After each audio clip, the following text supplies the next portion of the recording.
ఆంధ్రప్రదేశ్ ముఖ్యమంత్రి నారా చంద్రబాబు నాయుడు విప్లవాత్మక విజయనున్న నాయకుడని జిల్లా పరిషత్ మాజీ చైర్మన్ ఆకెపోగు వెంకటేశ్వర స్వామి తెలిపారు. ఈ రోజు కర్నూలు జిల్లా తెలుగుదేశం పార్టీ కార్యాలయంలో కూడా చైర్మన్ పదవి వచ్చిన సోమిశెట్టి వెంకటేశ్వర్లను పూల బొకే అందించి స్వీట్లు పంపిణీ చేశారు. ఈ సందర్భంగా మాజీ చైర్మన్ ఆకెపోగు వెంకటేశ్వర స్వామి మాట్లాడుతూ 2024 అధికారంలోకి వచ్చిన తెలుగుదేశం పార్టీ మరోసారి సంక్షేమ పథకాలు అభివృద్ధితో గెలవడం ఖాయమని చెప్పారు.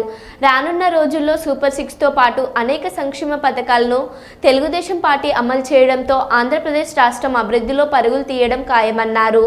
జగన్ ఆంధ్రప్రదేశ్ రాష్ట్రాన్ని అప్పుల ఆంధ్రప్రదేశ్గా తయారు చేశారని 5 ఏళ్ల పాలనలో 10 లక్షల కోట్ల అప్పులు చేసి ఆర్థికంగా ఆంధ్రప్రదేశ్ను సుడిగుండంలోకి నెట్టేసిన ఘనత జగన్మోహన్ రెడ్డిదేనని అన్నారు.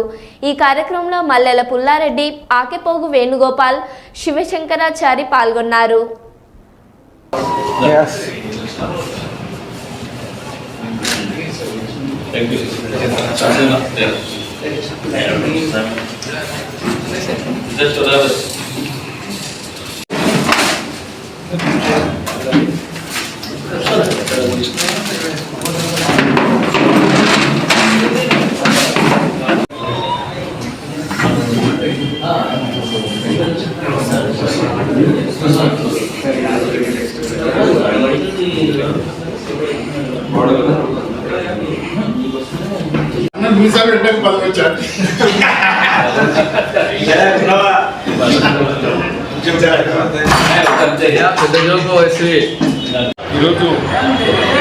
ఈరోజు కర్నూలు పురాతనగా సోమిశెట్టి వెంకటేశ్వర్ల గారిని ఎందుకంటే మొదటి నుండి కూడా పార్టీకి కష్టపడి పనిచేసిన వ్యక్తి వెంకటేశ్వర గారు. మరి ఈరోజు వారి సేవను గుర్తించి మరి రెండోసారి పురాతనగా ఎన్నిక కావడం అనేది మరి జిల్లా హర్షించదగ్గ విషయం.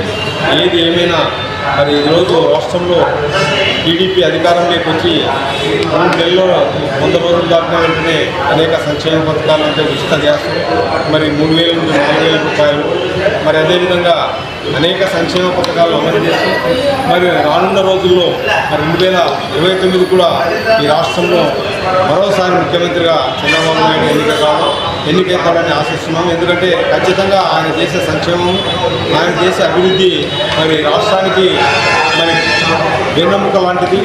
ఏదేమైనా ఒక విజన్ ఉన్న వ్యక్తి చంద్రబాబు నాయుడు. ఆ విజన్తో ఈరోజు రాష్ట్రాన్ని అన్ని విధాలుగా రాష్ట్రం విడిపోయిన మరి మంచి పరిపాలనా దక్షత కలిగిన వ్యక్తి చంద్రబాబు నాయుడు. అలాంటి వ్యక్తి ఈ రాష్ట్రానికి ముఖ్యమంత్రిగా ఉండడం ఎంతో హర్షించదగ్గ విషయం. అంతేకాకుండా రానున్న రోజుల్లో 2029కి ఖచ్చితంగా మరి టీడీపీ మరి అధికారంలోకి వస్తుందని తెలియజేస్తూ మరి ఈరోజు సోమిశెట్టి వెంకటేశ్వర్ల గారిని కూడా చైర్మన్గా ఎన్నిక చేస్తున్నందుకు వారికి హృదయపూర్వక ధన్యవాదాలు చెల్లిస్తూ మరి వారు మంచి పాలన అందించాలని కోరుకుంటున్నారు.